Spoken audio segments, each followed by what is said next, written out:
Yan yung example ko sa inyo na bobo talaga. 'Di ba? Hindi nga official business yung kasi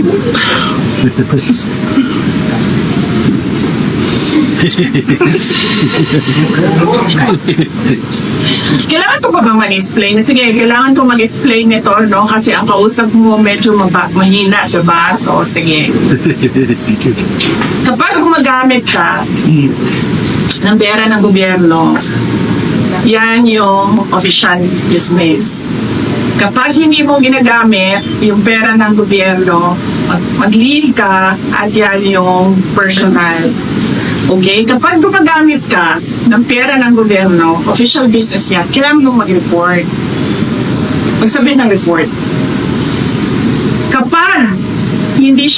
Kapag personal siya at walang gamit ng pera ng gobyerno, hindi mo kailangan mag-report.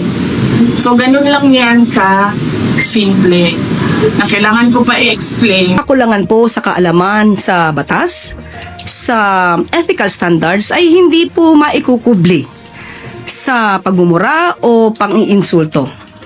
Simple lang naman po. Bakasyon o trabaho. Siya naman po ang nagbanggit na nagtatrabaho. Not on a holiday. So kapag nagtrabaho, dala ang posisyon, dala ang bandera ng Pilipinas, may official functions. Ayon na rin sa RA 6713, public office is a public trust. So dapat ipalam ano ang naging magandang resulta sa pagtatrabaho. Kung walang mai-report, baka walang natrabaho.